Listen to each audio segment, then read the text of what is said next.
الحمد لله الحمد لله نحمده ونستعينه ونستغفره ونعوذ بالله من شرور أنفسنا ومن سيئات أعمالنا من يهده الله فلا مضل له ومن يضلل فلا هادي له وأشهد أن لا إله إلا الله وحده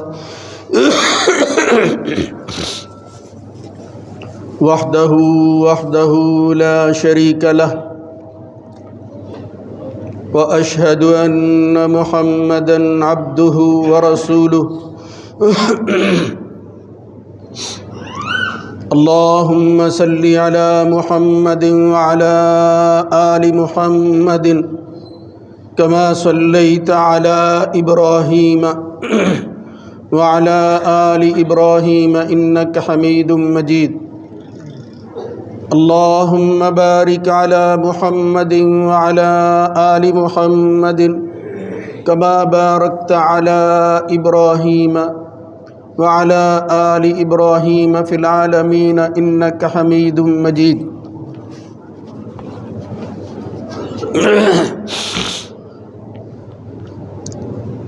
أما بعد فإن خير الحديث كتاب الله وخير الهدى هدى محمد صلى الله عليه وآله وسلم وشر الأمور محدثاتها وكل محدثة بدعة وكل بدعة ضلالة وكل ضلالة في النار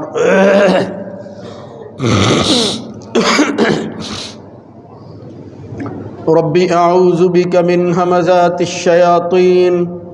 من همزه ونفخه ونفسه يا أيها الذين آمنوا اتقوا الله حق تقاته ولا تموتن إلا وأنتم مسلمون يا أيها الناس اتقوا ربكم الذي خلقكم من نفس واحدة وخلق منها زوجها وبث منهما رجالا كثيرا ونساء واتقوا الله الذي تساءلون به والأرحام إن الله كان عليكم رقيبا يا أيها الذين آمنوا اتقوا الله وقولوا قولا سديدا يصلح لكم أعمالكم ويغفر لكم ذنوبكم ومن يطع الله ورسوله فقد فاز فوزا عظيما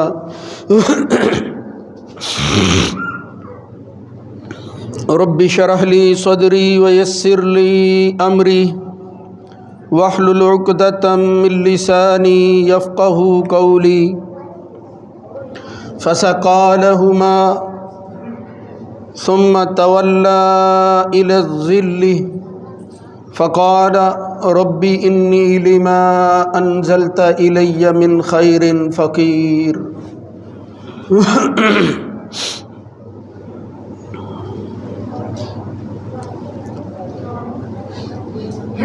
پھر اس نے ان دونوں کو پانی پلایا اور پھر چلا وہ سائے کی طرف اور کہنے لگا اے میرے رب بلا شبہ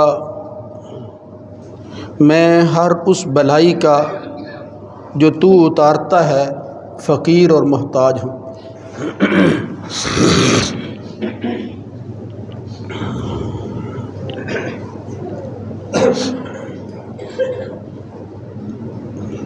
اللہ رب العزت کی حمد و ثنا کے بعد درود و سلام سید الرسل سید ولد آدم خاتم النبیین جناب محمد الرسول اللہ صلی اللہ علیہ وآلہ وسلم کی ذات گرامی پر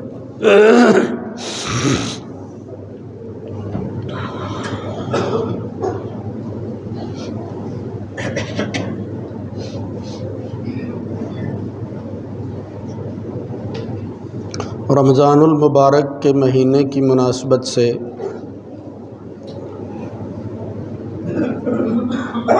سورہ بقرہ کا ایک رکوع جس میں اللہ رب العزت نے اس عبادت کے حوالہ سے کچھ احکامات بیان کیے ہیں، اس ذیل میں ابتدا اور انتہا کے درمیان یعنی مسائل کو بیان کرنے کے ساتھ ساتھ اللہ رب العزت نے درمیان میں ایک آیت ذکر کی ہے، وَإِذَا سَأَلَكَ عِبَادِي عَنِّي فَإِنِّي قَرِيب۔ اس سے پہلی آیتیں دیکھیں، یا ایھا الذین آمنوا کتب علیکم الصیام سے لے کر پھر آگے شہر رمضان الذی انزل فیہ القرآن، یہ احکامات کی بات ہے۔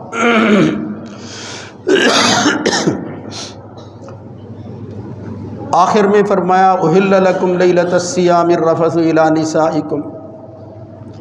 یعنی ان احکامات، قواعد اور اصول و ضوابط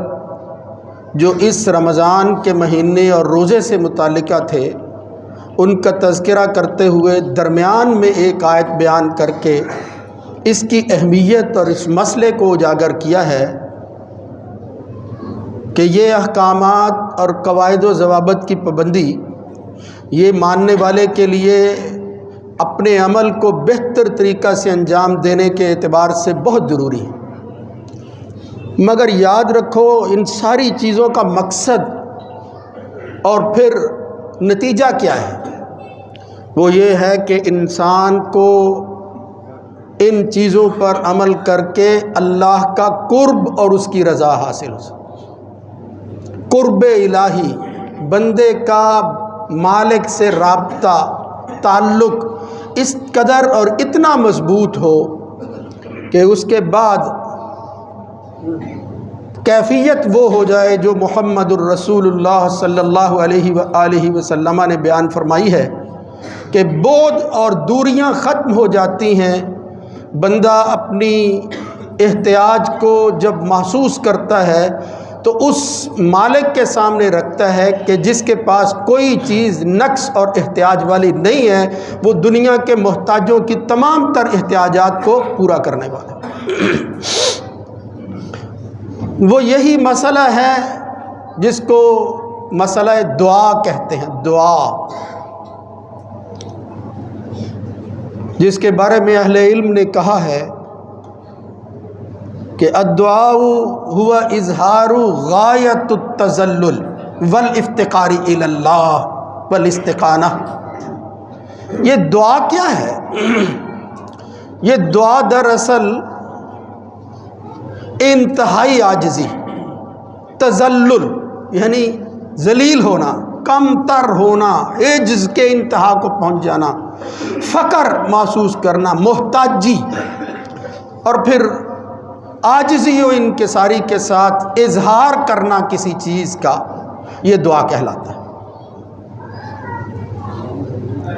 یا علامہ مبارک پوری کہتے ہیں الدعاء هو طلب الادنی بالقول شیئا من الاعلی علی جہت الاستقانہ۔ عاجزی، فروتنی، اپنے آپ کو کم تر ثابت کرتے ہوئے کسی برتر کے سامنے اپنی کسی بات کو رکھ دینا اور اس کے پورے کرنے کی خواہش کرنا، یہ دعا کہلاتا ہے۔ دعا ایک عبادت ہے، ایک رسم نہیں ہے، اور جب کوئی چیز عبادت بن جاتی ہے تو پھر اس کی پابندیاں بھی اسی طرح ہوتی ہیں جس طرح دیگر عبادتوں کی ہے، یعنی اس میں پھر من مانی نہیں ہوتی، خواہشات نہیں ہوتی، مگر یہ وہ عبادت ہے جس کے انجام دینے کے اعتبار سے جو اصول و قواعد بھی مرتب کیے گئے ہیں وہ ایسے ہیں کہ انسان اس میں اپنے دل کی آہ اور خواہش کو جس طرح اس مالک اور رب کے سامنے رکھ سکتا ہے شاید دیگر عبادتوں میں ممکن نہیں ہے۔ اور میں ایک آخری بات اگر آپ کہہ دیں اس حوالہ سے تو میں شروع میں ہی عرض کر دوں، وہ یہ ہے کہ یہ جو بندے کا اللہ کے ساتھ تعلق ہے، یا یہ جو مذہبی سوچ اور فکر ہے کہ کوئی رب ہے، کوئی کائنات کا خالق اور مالک اور مدبر ہے، کوئی ہے جو کسی کے لیے ہے، تو یقین جانیں اس تعلق کا نام جو ہے وہ صرف اور صرف وہ دعا ہے۔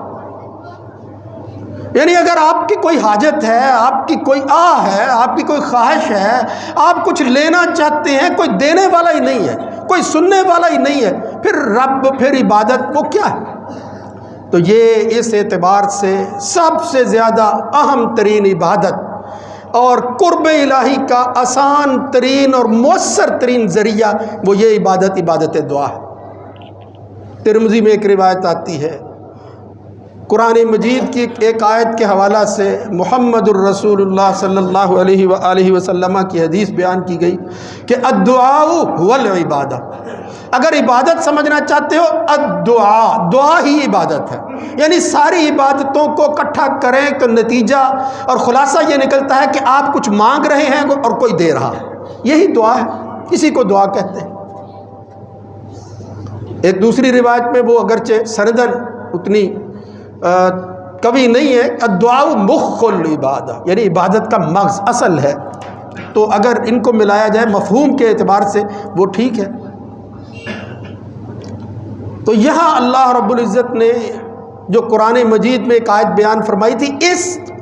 ان الفاظ کے بعد، اس حدیث کو بیان کرنے کے بعد وہ بیان کرتے ہیں محمد الرسول اللہ صلی اللہ علیہ وسلم کا یہ فرمان ہے۔ اور اللہ کیا کہتا ہے؟ وقال ربکم ادعونی، اللہ حکم دے کر کہتا ہے کہ میری یہ بندگی کرو۔ یعنی عبادت، کسی کو پکارنا، یہ عبادت بندگی ہے۔ عام طور پر غیر اللہ کو پکارنے والے کہتے ہیں ہم اپنی حاجت کے لیے بلاتے ہیں، کوئی عبادت تھوڑی کرتے ہیں۔ کسی غیر کو پکارنا بالکل اسی طرح جس طرح اللہ کو پکارا جاتا ہے، یہ عبادت ہی تو ہے۔ یہ اسی کی تو نفی کی گئی ہے کہ وہ صرف اللہ کے لیے ہونی چاہیے۔ تو بہرحال فرمایا وقال ربکم، تمہارا رب کیا کہتا ہے؟ ادعونی، یہ واحد رب ہے جو کہتا ہے مانگو مجھ سے۔ کیا کروں گا؟ استجب لکم، بہانے نہیں کروں گا، بلکہ تمہاری دعا اور پکار کو سن کر قبول کر لوں گا۔ آگے کیا فرمایا؟ ان الذین یستکبرون عن عبادتی، یعنی اگر وہ روایتیں کمزور بھی ہوں تو یہ دیکھو قرآن آیت کیا بتاتی ہے۔ اللہ کہتا ہے مجھے پکارو، مجھے بلاؤ، مجھ سے مانگو، استجب لکم ان الذین یستکبرون عن عبادتی، یہ جو عمل آپ کر رہے ہیں یہ میری عبادت ہے۔ اور جو بندہ میری اس بندگی کے مقابلہ میں، میری اس عبادت کے مقابلہ میں اپنے آپ کو بڑا کہہ کر سمجھتا ہے کہ مجھے اس کی کیا ضرورت ہے، یا اس کی اہمیت کا اندازہ اسے نہیں ہے اور یہ وہ عبادت نہیں کرتا، فرمایا مجھے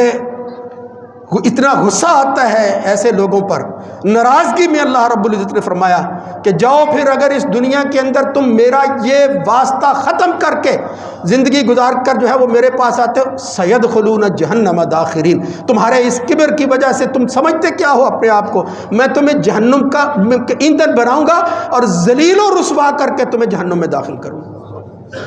اللہ کے سامنے ذلت اٹھانا، یہ افتقار جو ہے اس میں افتخار ہے، یعنی اس فقر کے اندر جو اللہ نے ناز رکھا ہوا ہے، یہ نصیب ہوتا ہے جب آدمی کا یہ تعلق بندے کا اللہ سے قائم ہو جاتا ہے۔ یا ایھا الناس انتم الفقراء الی اللہ واللہ هو الغنی الحمید، وہ کوئی محتاج نہیں ہے، اس کو وہ کسی ضرورت کے تحت یہ نہیں کہتا انتم الفقراء، تم فقیر ہو۔ اور فقیر کا کام کیا ہوتا ہے؟ وہ ہوکا لگاتا ہے، در پہ آتا ہے، مانگت جس کے کہتے مانگت ہے۔ لیس شیء اکرم علی اللہ من الدعاء، اللہ کے ہاں عبادتوں میں دعا سے بڑھ کر کوئی چیز کرم اور عزت والی نہیں ہے۔ یعنی جب تم جھکتے ہو، جب تم جو ہے وہ ذلت برداشت کرتے ہو، اللہ تمہیں کرم اور عزت عطا فرماتا ہے۔ اکرم علی اللہ۔ اور پھر معاملہ عام لوگوں سے ہٹ کر ہے، یہاں 1 دفعہ 2 دفعہ 10 دفعہ مانگو، اکتاہٹ آ جاتی ہے، بہانے آ جاتے ہیں، بڑے مسائل آتے ہیں مانگنے والے کے دل میں بھی، اور دینے والا جو ہے وہ کیا کچھ کرتا ہے۔ اللہ تعالیٰ ہر انسان کو اس سے محفوظ رکھے کہ وہ اللہ کے علاوہ کسی دوسرے کے در پر جائے۔ اسی لیے نبی کریم صلی اللہ علیہ وسلم نے کئی جگہ فرمایا بندے کو بندے کے سامنے نہیں اس در پہ جو ہے وہ آنا چاہیے کہ جس در پہ آنے کے بعد اس کو عزت ملتی ہے، وہ جب خود کو ذلیل کرتا ہے تو اللہ اس کو عزت عطا فرماتا ہے۔ انتم الفقراء الی اللہ واللہ هو الغنی الحمید۔ اگر تم اللہ کے اس فقر کو، اس ناز کو نہیں سمجھتے، اس پر فخر نہیں کرتے، ان یشاء یذہبکم ویاتی بخلق جدید، اگر اللہ چاہے تو تمہیں لے جائے گا، ایسی مخلوق لے آئے گا کہ جو فقیر بن کر اللہ کے در پر آئیں گے۔ اللہ کو یہ فقیر پسند ہے۔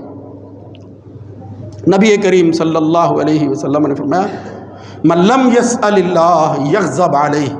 وہ مالک جب اس سے کوئی مانگتا نہیں ہے تو وہ ناراض ہوتا ہے۔ دنیا میں بندے جب کسی سے مانگتے ہیں تو لوگ ناراض ہوتے ہیں، اللہ من لم یسأل اللہ، جو اللہ سے نہیں مانگتا، یغضب علیہ۔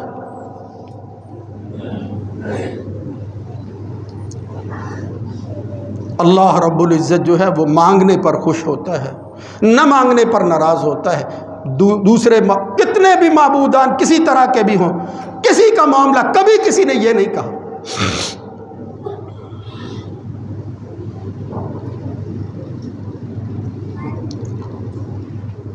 الرب یغضب حین لم یسأل، جب اللہ سے مانگا نہیں جاتا تو وہ غضبناک ہوتا ہے۔ وبنی آدم حین یسأل یغضب، اور دیکھا ہے کہ بنو آدم کوئی بھی ہو جب اس سے مانگا جاتا ہے تب وہ ناراض ہوتا ہے۔ اس لیے میرے بھائیو فیصلہ اب آپ نے کرنا ہے کہ آپ نے مانگ کر جو ہے وہ کسی کو خوش کرنا ہے یا نہ مانگ کر جو ہے وہ آپ نے کسی کو خوش کرنا ہے۔ اللہ کے سامنے مانگنا، انسان کی احتیاج، ضرورت ہر حال کے اندر ہوتی ہے، اور اللہ بار بار کہتا ہے امن یجیب المضطر اذا دعا، اور مضطر اور لاچار اور بے بس انسان ذرا دنیا سے کٹ تو صحیح، تو دنیا سے ہی امیدیں لگائے بیٹھا ہے، کاش وہ میری طرف توجہ کر لے، اس سے میری جو ہے وہ پارٹنرشپ ہو جائے، کاش میرا کاروبار جو ہے وہ کہیں اس کے ساتھ مل جائے۔ اس طرح کی سوچ رکھنے والا اللہ امن یجیب المضطر، کبھی ان سے بندوں سے کٹو تو صحیح۔ جب انسان بندوں سے کٹ کر کسی ایک سے جڑتا ہے اور صرف اللہ سے جڑتا ہے تو پھر اللہ اس کا ہو جاتا ہے۔ پھر اللہ کہتا ہے اب اس نے دوسروں کی نفی کی ہے، اب یہ میرا ہے، یہ میرا ہے، میں اس کا ہوں اور یہ میرا ہے۔ میرے بھائیوں، اس مسئلے کے قواعد و ضوابط کے حوالہ سے کہ وہ آداب کیا ہیں وہ آپ باتیں سنتے رہتے ہیں، اب یہاں ذرا ایمان کو تازہ کرنے کے لیے جو ہے وہ چند چیزیں ان کی تجدید اور ان کا تکرار کرنا چاہیے، اور یہی مقصود ہے کہ اللہ رب العزت ہمارے دل کے اندر اس عبادت کی اہمیت کو اجاگر کر سکے۔ تو اس سلسلہ کے اندر قرآن مجید اٹھائیں سب سے پہلے۔ صحیح بات یہ ہے کہ قرآن مجید میں بہت بڑا ایک حصہ ہے جو دعاؤں پر مشتمل ہے، اور پھر دعائیں ہیں بھی کس کی؟ عجیب بات یہ ہے کائنات کے اندر بڑے لوگ ہوتے ہیں، بڑی عظمت والے لوگ ہوتے ہیں، ان میں سر فہرست سب سے بڑے لوگ انسانوں کی دنیا کے اندر سب لوگ ہمیشہ سے تسلیم کرتے آ رہے ہیں وہ اللہ کے پیغمبر ہیں، مگر اللہ کے پیغمبر جس طرح عاجزی کے ساتھ، جس طرح اللہ سے مانگنے کا طریقہ پیغمبروں سے ملتا ہے وہ کسی اور سے نہیں ملتا۔ ہم یہ سمجھتے ہیں پیغمبر کے پاس سب کچھ ہے، جو لینا ہے لے لیں گے محمد سے، یہ ہماری سوچ ہے، یعنی سب کچھ ہے اس کے پاس، وہ دیتا ہے، وہ لے کر دیتا ہے، چلو وہ لے کر دیتا ہے۔ اور میرے بھائیوں، جو کسی سے لے کر نہیں دیتا، ذرا براہ راست اب وسائل اور سہاروں کو چھوڑ کر ذرا آؤ، پھر دیکھو اللہ رب العزت وہ کس طرح انسان کی جو ہے وہ بات کو سنتا ہے، اور یقیناً سنتا ہے۔ دوسروں کے بارے میں تو کہا ما یملکون من قطمیر، یہ تو ایک کھجور کی گٹلی کے اندر جو دھاگا ہوتا ہے اس کے بھی مالک ہے۔ ان تدعوہم لا یسمعوا دعاءکم، اگر تم پکارتے ہو وہ سنتے نہیں ہیں، بلو سمیع، اگر وہ سن بھی لیتے ہیں، کوئی ایسے ہیں زندہ ہیں، مستجابوا لکم، وہ تمہاری سماعت کے بعد تمہاری فریاد کو پورا کرنے کے قابل نہیں ہوتا، مگر یہ ساری چیزیں سنتا ہے۔ کس طرح سنتا ہے؟ یعلم السر واخفا، وہ تو رازوں کو بھی جانتا ہے۔ پھر کیا سنتا ہے؟ وہ یہ سنتا ہے کہ بندے کے اندر میرے ہونے کے بارے میں کوئی چیز اٹھتی بھی ہے یا نہیں، کوئی داعیہ جنم بھی لیتا ہے یا نہیں، کہ کوئی میرا ہے جس کے سامنے میں روؤں تو صحیح اور میں پکاروں تو صحیح اسے۔ یہ اللہ دیکھنا چاہتا ہے، اس کے اندر کی ہاں جو ہے وہ کیسے باہر آتی ہے، وہ کب آتی ہے، اللہ یہ دیکھنا چاہتا ہے اصل۔ ایک حدیث یاد آ رہی ہے، سبحان اللہ، جناب عائشہ رضی اللہ تعالیٰ عنہ کہتی ہیں ایک خاتون آئی، اس کے خامد نے زہار کر دیا تھا، مسئلہ مطلب تو میری ماں کی طرح ہے، اس وقت ذرا پابندیاں بھی سخت تھی اس مسئلے کے بارے میں، تو وہ آ کر محمد الرسول اللہ صلی اللہ علیہ وسلم کے حجرے میں اپنی فریاد رکھتی ہے کہ یا رسول اللہ میرے بچے بھی ہیں، اب میرے ساتھ میرے خامد نے یہ معاملہ کر لیا ہے، کیا بنے گا میرا، روتی ہے بہت۔ اسی حجرے کے اندر جناب عائشہ بھی بیٹھی ہوئی ہیں، وہ کہتی ہیں اس نے آ کر محمد الرسول اللہ صلی اللہ علیہ وسلم سے جو باتیں کی، اپنا مسئلہ رکھا، مجھے عائشہ کہتی ہیں اس حجرے کے اندر پتہ نہیں چلا کہ وہ محمد الرسول اللہ صلی اللہ علیہ وسلم سے خولہ کیا باتیں کر رہی ہے، لیکن قربان جائیں اس مالک کے، اس اللہ رب العزت کے، لقد وسع سمعه الاصوات، اس کی سماعت انسانوں کی آوازوں سے کتنی بلند ہے کہ وہ حجرے کے اندر بیٹھی ہوئی عائشہ کو تو آواز کا پتہ نہیں چلتا، اللہ رب العزت ساتویں آسمان پر اس کی پکار کو سن کر کہتا ہے قد سمع اللہ قول التی تجادلک فی زوجہا وتشتکی الی اللہ، یہ جو تیرے پاس جو ہے شکایت لے کر آئی ہے، اللہ رب العزت نے عائشہ تجھے تو یہاں نہیں پتہ چلا، ساتویں آسمان پر اس کی پکار کو سن لیا۔ بات ہو رہی ہے محمد الرسول اللہ صلی اللہ علیہ وسلم، سنا کس نے ہے؟ قد سمع اللہ قول التی تجادلک فی زوجہا وتشتکی الی اللہ۔ اور میرے بھائیوں کبھی یقین پیدا کرو، آپ دنیا سے کٹو تو صحیح، ذرا مایوس ہو دنیا سے، الگ ہو، اور پھر وہ لذت کو محسوس کریں جو لذت ان کو آتی تھی جن کو اللہ کے پیغمبر کہا جاتا ہے، اور موقع کی مناسبت سے انسان تھے وہ، سمجھ لو ان کے ساتھ بھی وہ سارے عوارضات تھے جو انسانوں کے ساتھ ہوتے ہیں، خیالات آتے ہیں، سوچیں آتی ہیں، عوارض اور اسباب کے پابند ہیں وہ بھی۔ سنو ایک واقعہ قرآن مجید میں کئی جگہ پر آتا ہے، جب پڑھتے ہیں ہم تو اندر سے یہ آواز جو ہے وہ اٹھتی ہے کہ کاش ہمارا بھی یقین اس حد تک بڑھ جائے کہ جب اس اسباب کی بات آتی ہے دھیان بار بار ادھر جاتا ہے۔ کوئی شک نہیں ہے اللہ تعالیٰ نے اسباب کی دنیا رکھی ہے، مگر وہ اللہ ہی کیا ہے، ہمارا جو ہے وہ رب تو ہے ہی وہ کہ جب سب اسباب ختم ہو جاتے ہیں تو اس کا امر جو ہے وہ جاری ہو جاتا ہے۔ فَتَقَبَّلَهَا رَبُّهَا بِقَبُولٍ حَسَنٍ وَأَنبَتَهَا نَبَاتًا حَسَنًا۔ مریم وہ اللہ کی برگزیدہ بندی جس کو اللہ ایک نشانی دکھانا چاہتا تھا، اس پر اس کی کفالت کے لیے اس کے عزیزوں میں سے اللہ نے ایک بندے کو منتخب کیا لوگوں کے فیصلے کے مطابق، جس کا نام تھا زکریا۔ فَتَقَبَّلَهَا رَبُّهَا بِقَبُولٍ حَسَنٍ وَأَنبَتَهَا نَبَاتًا حَسَنًا وَكَفَّلَهَا زَكَرِيَّا كُلَّمَا دَخَلَ عَلَيْهَا زَكَرِيَّا الْمِحْرَابَ۔ اس محراب کے اندر جب زکریا نے دیکھا کہ کفیل میں ہوں، وجد عندہا رزقا، اس مریم کے پاس میری کفالت سے پہلے یہ رزق کہاں سے آتا ہے، یہ پھل کھا رہی ہے کہاں سے آتا ہے، حیران ہوتے ہیں۔ اور یہ سلسلہ بند نہیں ہوا، یہ مریم اور زکریا تک ختم نہیں ہوا، اس دنیا کے اندر محمد الرسول اللہ صلی اللہ علیہ وسلم کے اصحاب کے ساتھ یہ معاملہ ہوتا تھا۔ حضرت خبیب کو جب قید کر لیا گیا تو وہاں کی خاتون کہتی ہے میں نے اس شخص کو دیکھا کہ جب کوئی اس کو کچھ دینے والا نہیں ہوتا تھا یہ تازہ ترین اور خوبصورت اور میٹھے پھل کھاتا تھا، میں نے اس کو اپنی آنکھوں سے دیکھا ہے۔ حضرت خبیب کو اللہ قید کے اندر پھل کھلاتا ہے، اس وقت کی بات ہے، محمد الرسول اللہ صلی اللہ علیہ وسلم کا زمانہ ہے۔ خیر وَكَفَّلَهَا زَكَرِيَّا كُلَّمَا دَخَلَ عَلَيْهَا زَكَرِيَّا الْمِحْرَابَ۔ جب مریم کے ساتھ یہ معاملہ دیکھا وَجَدَ عِندَهَا رِزْقًا قَالَ يَا مَرْيَمُ أَنَّىٰ لَكِ هَٰذَا، پوچھا مریم کہاں سے آیا ہے یہ سارا کچھ، قالت هُوَ مِنْ عِنْدِ اللَّهِ۔ دیکھو کتنے بڑے دل کے لوگ ہیں، وہ کہتی ہے اللہ کے پاس سے آیا ہے، کیا خیال ہے، وہ اللہ جو ہے اس نے تو کہا کہ میں ذمہ دار ہوں انسان کی جو ہے وہ انسان کے رزق کا، میں دیتا ہوں، میں اس کو بھوکا نہیں مارتا۔ کیسے دیتا ہے اللہ تعالیٰ؟ جس طرح مریم کو دیا ہے، ان اللہ یرزق من یشاء بغیر حساب۔ وہاں فرمایا جب زکریا نے یہ حالات دیکھے کہ اگر میری کفالت کے بغیر یہ بہترین پھل کھا سکتی ہے تو میرا معاملہ تو یہ ہے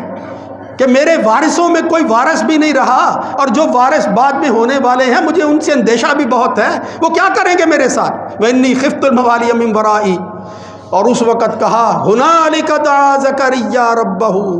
وہ بے موسم اور اللہ کے دیے ہوئے پھلوں کو دیکھ کر، بغیر اسباب کے رزق دیکھ کر بے ساختہ زکریا علیہ السلام کہتے ہیں ہنالک دعا زکریا ربہ، اے میرے رب ہب لی من لدنک ذریۃ طیبہ، اگرچہ سارے اسباب ختم ہو گئے ہیں لیکن مالک اگر بغیر اسباب کے مریم کو دے سکتا ہے تو میں محروم کیسے رہ سکتا ہوں؟ میرا بھی یقین اتنا ہی ہے، ولم اکن بدعائک ربی شقیا، میں تجھے مانگ کر کبھی بے نصیب نہیں ہوا، جو تجھ سے مانگتا ہے اس کو اس کا نصیب مل جاتا ہے، اور میرا نصیب ہے دنیا میں کوئی اسباب نہیں ہے۔ دیکھو وہاں وہ واقعہ آتا ہے، سورہ مریم میں بھی آتا ہے، سورہ آل عمران میں بھی آتا ہے، فنادته الملائکۃ وهو قائم یصلی فی المحراب، جب اللہ نے فیصلہ کر لیا ان اللہ یبشرک بیحییٰ مصدقا بکلمۃ وسیدا وحصورا ونبیا من الصالحین، فوراً پوچھا ہے یہ تو بات قبول ہوگی؟ قال ربی انا یکون لی غلام، یا اللہ یہ کیسے ہوگا؟ وقد بلغنی الکبر وامرأتی عاقر، بوڑھا ہو گیا ہوں۔ دوسری جگہ آتا ہے من الکبر عتیہ، بھانپ ہو گیا ہوں، یعنی بڑھاپے کے اس عالم میں پہنچ گیا ہوں جہاں انی وہن العظم منی واشتعل الرأس شیبا، ہڈیاں جواب دے گئی ہیں، یہ بڑھاپا جو ہے یہ اس کی سفیدی بالوں میں جھلک رہی ہے،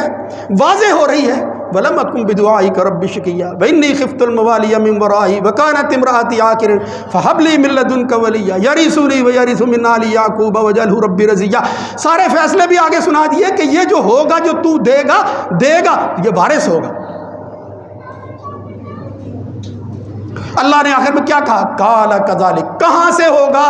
جب تیرے اسباب ختم ہو گئے؟ قال کذالک قال ربک هو علی ہین وقد خلقتک من قبل ولم تک شیئا۔ ذرا اس بات کو دہرا لو، مجھے پتا ہے تو تسلی چاہتا ہے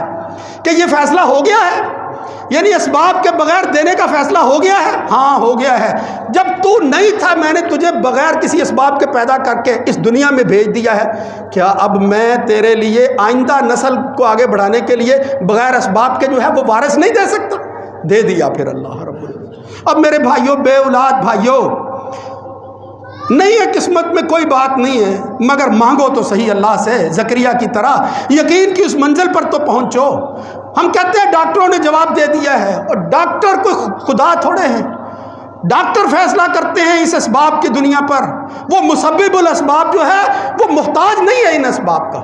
وہ مسبب الاسباب ہے دنیا کو چلانے کے لیے، مگر وہ اسباب کی زنجیر کو کاٹتا بھی رہتا ہے، توڑتا بھی رہتا ہے۔ یہ زکریا کے لیے جو ہے وہ توڑا ہے اس نے، یحییٰ دیا ہے اس نے، ایسا پیغمبر دیا ہے جس کی خوبیاں پھر اللہ رب العزت جو ہے وہ بیان فرماتا ہے۔ پیغمبر یعنی اولاد بھی پھر آگے پیغمبر دے دی زکریا علیہ السلام۔ اس لیے میرے بھائیوں، زکریا کی طرح یقین پیدا کرو،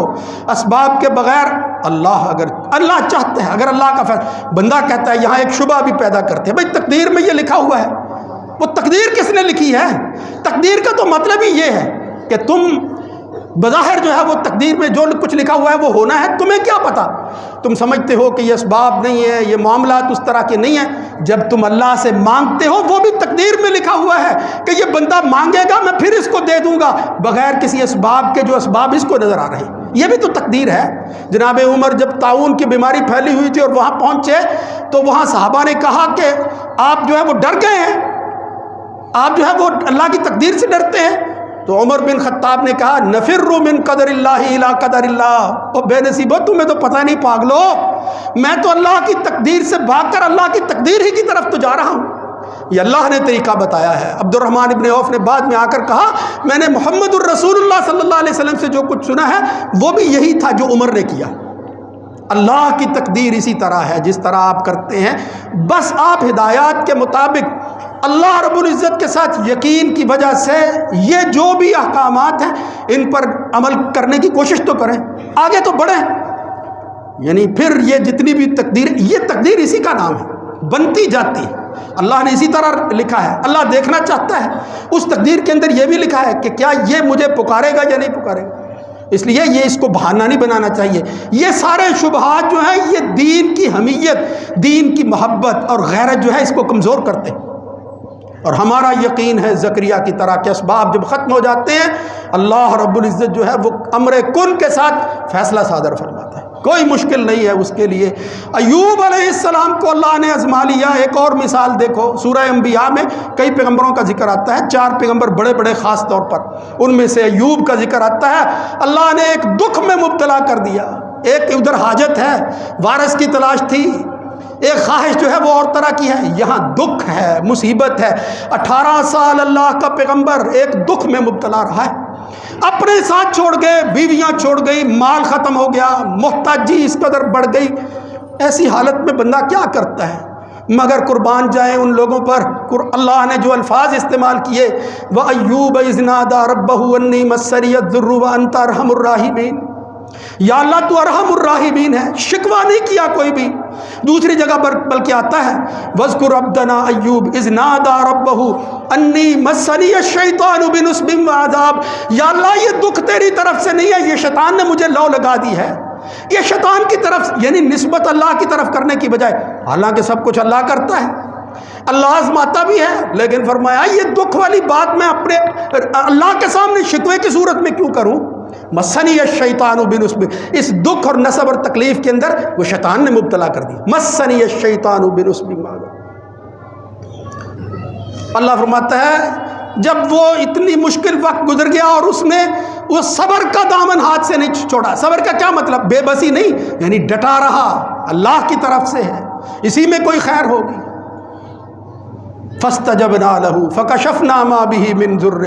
ہم نے جو ہے وہ پھر کھول دیے سارے دروازے جو رمضان کے مہینے میں بھی کھلتے ہیں، خاص طور پر اللہ نے ایوب کے لیے وہ کھول دیے۔ اور دوسری جگہ وہی سورہ سعد میں ہے، کھولے ہی کیا پھر، جب کوئی اللہ کی خاطر اتنے دکھ برداشت کر کے بھی نسبت اس کی طرف نہیں کرتا، یہ محبت کی باتیں ہیں، یہ وہ راہ ہے جو اس سالک کو جو ہے وہ نصیب ہوتا ہے جو اس منزل پر پہنچتا ہے، عام لوگوں کو سمجھ نہیں آتی۔ اللہ رب العزت نے فرمایا ارکض برجلک ھذا مغتسل بارد وشراب۔ ایوب تیرے صبر کو دیکھ کر اب میں تجھے جو کچھ عطا کرنے والا ہوں، اس کے بعد تیرے بچھڑے ہوئے بھی واپس آ جائیں گے، تیری چھنی ہوئی چیزیں جو ہیں یہ بھی تجھ پر میں نچھاور کرنے والا ہوں۔ ذرا اپنا پاؤں زمین پر مار، زمین پر پاؤں مار، دیکھو سب کچھ لٹ گیا ہے، کچھ نہیں ہے، مال و دولت نہیں ہے، عزیز رشتہ داری نہیں ہے، ایک بیوی وفا شعار بیوی اور ایک مسلمان بھائی، کوئی نہیں ہے اور پاس۔ فرمایا زمین پر پاؤں مارو، ھذا مغتسل بارد وشراب، یہاں سے میں پانی بھی نکالوں گا جس کو جو ہے وہ استعمال کر کے بیماری اللہ تیری ختم کرنے والا ہے، اور پھر اس کو پیو، اور پھر وَوَهَبْنَا لَهُ أَهْلَهُ وَمِثْلَهُمْ مَعَهُمْ رَحْمَةً مِنَّا وَذِكْرَىٰ لِأُولِي الْأَلْبَابِ، میں اللہ اپنی رحمت جاری کرنے والا ہوں، ذرا زمین پر پاؤں مار کر تو دکھا۔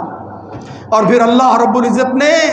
یہ کیا کیا، زمین سے جو ہے وہ رحمت نازل کی، آسمان سے سونے کی بارش نازل فرما دی، اپنے پیغمبر کے لیے سونے کی بارش نازل فرما دی۔ اور میرے بھائیوں سونا اللہ مالک ہے ان معدنیات کا، ان خزانوں کا، وہ چاہے تو زمین سے نکال دے، چاہے تو آسمانوں سے نازل کر، کون اس کو پوچھنے والا؟ مالک ہے وہ، جو چاہے فیصلہ کر لے۔ اس لیے میرے بھائیوں یہ ایک نہیں ہے، بس ایک اور آخری بات، یہاں ہی سورہ انبیاء کے اندر ایک حضرت یونس علیہ السلام کے بارے میں جو آیت آتی ہے وَظَنُّونِ إِذْ ذَهَبَ مُغَاضِبًا فَظَنَّ أَن لَّن نَّقْدِرَ عَلَيْهِ فنادى في الظلمات لا الہ الا انت سبحانک انی کنت من الظالمین۔ ہم عام طور پر کہتے ہیں کہ یار مسئلہ اور ہوتا ہے، یہ پیغمبر جو ہے وہ لا الہ کی دعائیں کرتے ہیں، یہ جناب یونس علیہ السلام تاریکیوں کے اندر چلے گئے ہیں، سمندر کی مچھلیوں کے پیٹ کا حصہ بن گئے ہیں، وہاں اپنی دکھ، اپنے اس مصیبت کو جو ہے وہ اس سے جان چھڑانے کے لیے، اس سے نکلنے کے لیے، اپنے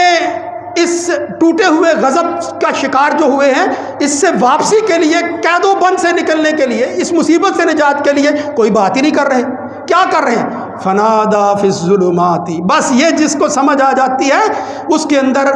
وہ اللہ رب العزت جو ہے وہ فہم عطا فرماتا ہے کہ جس کے بعد اس کو یہ پتہ ہے کہ جب اس کی اس صفت کا اظہار جو ہے وہ انسان زبان سے کرتا ہے، باقی کچھ مانگنے کی ضرورت نہیں رہتی۔ پھر وہ کیا ہے؟ لا الہ الا انت سبحانک انی کنت من الظالمین، بس مالک تیری پہچان ہی یہ ہے، تو ارحم الراحمین ہے، تو جو ہے وہ غنی ہے،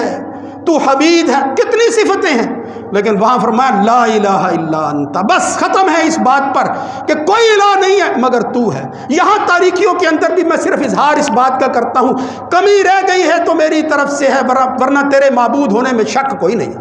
سبحانک انی کنت من الظالمین۔ محمد الرسول اللہ صلی اللہ علیہ وسلم نے فرمایا یقین کے ساتھ یونس جیسی دعا تو کرو، اللہ پھر رد نہیں کرتا، لیکن یقین بہت ضروری ہے، الہا بہت ضروری ہے، عاجزی بہت ضروری ہے، دنیا سے کٹنا لازم ہے، پھر اللہ جو ہے وہ اپنے سے جوڑ لیتا ہے۔ اللہ رب العزت ہم مسلمانوں کو اس رمضان کے مہینے میں جس کے متعلق تیرے پیغمبر نے کہا فتحت ابواب السماء، فتحت ابواب الرحمہ، فتحت ابواب الجنہ، یہ ساری چیزیں جو انسان کی بھلائی کے لیے اللہ نے رکھی ہیں اس رمضان کے مہینے میں وہ عام کر دی جاتی ہیں۔ دوسری جگہ آتا ہے منادی ینادی منادن، ہر روز جو ہے وہ ایک منادی کرنے والا کہتا ہے اس مہینے کے اندر جب شیطان بند ہو جاتے ہیں، صفدت الشیاطین ومردت الجن وغلقت ابواب النار، جہنم کے دروازے بند ہو جاتے ہیں، کوئی کھلتا نہیں ہے، جنت کے دروازے کھل جاتے ہیں، پھر ینادی منادن، اور منادی کرنے والا اس مہینے میں خاص طور پر کرتا ہے 10 دن گزر گئے ہیں، 20 رہ گئے ہیں، یا باغی الخیر اقبل، اے بھلائی کو چاہنے والے اب آگے بڑھ، یا باغی الشر اکثر، اور گناہ کے جو ہے وہ دھنی، اے گناہ پر جو ہے وہ ڈٹ جانے والے، خدا کو بھول جانے والے، اپنے رب سے جو ہے وہ اس قدر غافل رہنے والے، او اللہ کے بندے یہ منادی، یہ ہوکا لگ رہا ہے، اس کو سن لے، اپنے کانوں کو کھول رہے، وَيَا بَاغِيَ الشَّرِّ اکثر، اب تو باز آ جا، اب باز آ جا، وَلِلَّهِ عُتَقَاءُ مِنَ النَّارِ، اللہ کے لیے جو ہے وہ یہاں آزادیاں مل رہی ہیں، کُلَّ لَيْلَةٍ، ہر رات کے اندر۔ اب یہ راتیں جو ہیں وہ گزر رہی ہیں، کچھ راتیں جو ہیں وہ باقی رہ گئی ہیں، یہاں آزادی حاصل کرنا چاہتے ہو تو اللہ کے در پر آؤ، وہ جو کہتا ہے میں یجیب المضطر، اس کے پاس آؤ، اس دنیا کی بھلائیاں اللہ رب العزت تمہارے مقدر میں کر دے گا۔ محمد الرسول اللہ صلی اللہ علیہ وسلم نے فرمایا یہ وہ عبادت ہے کہ جب انسان اللہ کے سامنے یہ بندگی کرتا ہے تو یہ عبادت کبھی ضائع نہیں ہوتی۔ بندہ کہتا ہے میری بات قبول نہیں ہوئی، ملا نہیں ہے، تو فرمایا یہ عبادت ہے، یہاں چیز کا مل جانا وہ تمہارے حق میں بہتر نہیں تھا، فیصلہ اللہ کرنے والا ہے،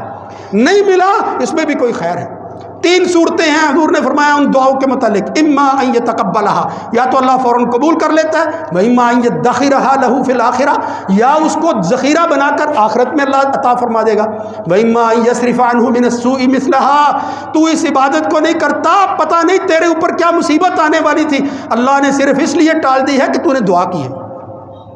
اللہ رب العزت سے سب مل کر انتہائی عاجزی کے ساتھ دنیا سے کٹ کر، کبھی تنہائی میں ضرور مگر اب مل کر اجتماعی طور پر جو دعا کرنے والی ہے، یا اللہ ہمیں ایمان نصیب فرما، یا اللہ ہمارے دلوں کے اندر وہ یقین پیدا فرما جو تیرے پیغمبروں کے دلوں میں موجود تھا، یا اللہ مسلمانوں کے ہاں اس وقت جو ذلت کی دنیا، یہ جو دن ہم دیکھ رہے ہیں، یہ جو فلسطین کے اندر چھوٹے چھوٹے بچوں کو ہم جس طرح افطاری کرتے ہوئے دیکھتے ہیں، شرم آتی ہے کس طرح ہم اس بات کو بیان کریں، کیا کچھ ہم گھروں میں کھاتے ہیں، کبھی نہیں سوچا ہم نے، سوچ آتی ہے تو پھر ہمارا کام وہ کر رہے ہیں، کہیں اللہ ہمیں پوچھ نہ لے، اور یہ تڑپ، یہ جذبہ تو دل میں رکھیں کہ یا اللہ یہ اگر تیرے دین کی خاطر سب کچھ کر رہے ہیں، ہم جو ہے وہ تیری نعمتیں کھا رہے ہیں، اے اللہ ان کی اس محنت کو، اے اللہ ان کی اس قربانی کو اپنی جناب کے اندر قبول و منظور فرما، یا اللہ ہماری دعا اب یہ ہے کہ امت مسلمہ کو عزت نصیب فرما، یا اللہ ہم میں سے ہر ایک کی جو جائز حاجت ہے، یا اللہ جو بہتر ہے اس کے لیے اللہ اس کا فیصلہ فرما، یا اللہ تیرے پیغمبر نے کہا کہ جمعے کے دن ایک ایسی گھڑی ہوتی ہے اور یہ جمعے کا دن ہے، رمضان کا مہینہ ہے، اے اللہ وہ گھڑی کہ جس میں کی ہوئی بات جو ہے وہ اللہ رد نہیں کرتا، اللہ کے بندو اگر تمہیں کوئی دکھ ہے، بیماری ہے، تکلیف ہے، یقین کر کے اللہ سے مانگو کہ یا اللہ اگر وہ گھڑی ہے تو میرے مقدر کے اندر صحت جو ہے وہ مجھے نصیب فرما دے، یا اللہ مجھے رزق حسنہ عطا فرما دے، ربنا آتنا فی الدنیا حسنۃ وفی الآخرۃ حسنۃ وقنا عذاب النار، سبحان ربک رب العزۃ عما یصفون وسلام علی المرسلین والحمد للہ۔